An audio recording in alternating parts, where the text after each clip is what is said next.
অসম চৰকাৰৰ উদ্যোগত বিগত বৰ্ষসমূহত যিদৰে গুণোৎসৱ উদযাপিত হৈ আহিছে সেইদৰে এইবাৰ পঞ্চম বৰ্ষৰ প্ৰথম পৰ্যায়ৰ আজি দ্বিতীয় দিন চাৰিং মজলীয়া বিদ্যালয়ত আমাৰ গুণোৎসৱ অনুষ্ঠিত হৈছে আৰু ইয়াৰ বাবে বহি মূল্যায়ক হিচাপে আহিছে আমাৰে পৰম গৌৰৱ এই চাৰিং অঞ্চলৰ মাটি পানী বায়ুৰ লগত সংপৃক্ত হৈ আশৈশৱ যি পাৰ কৰিলে চাৰিং দুৱাৰাপাৰৰ জীয়ৰী আৰু কৰ্মসূত্ৰে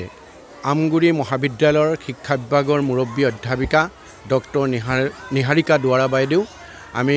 তেখেতক পাই নথৈ আনন্দিত হৈছোঁ আৰু আজি আমাৰ এই বিদ্যালয়ত আমাৰ ছাত্ৰ ছাত্ৰী আৰু শৈক্ষিক ইয়াৰ সামগ্ৰিক মূল্যায়নৰ ওপৰত মূল্য নিৰূপণ হ'ব আৰু তাৰ লগে লগে আমি এটা কথা ক'ব বিচাৰোঁ যে অসম চৰকাৰে যি এই গুণোৎসৱৰ দৰে যি কাৰ্যসূচী উদযাপিত কৰিছে তাৰ বাবে আমাৰ এই চাৰিং মজলীয়া বিদ্যালয়ত আমি বৰ আন্তৰিকতাৰে আমি এই অনুষ্ঠানকেইটা উদযাপিত কৰিছোঁ বিশেষকৈ চাৰিং অঞ্চলৰ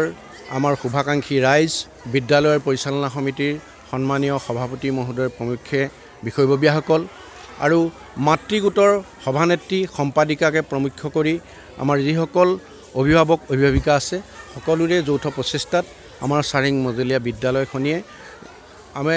দুপদে আগবাঢ়ি যাবলৈ সক্ষম হৈছোঁ।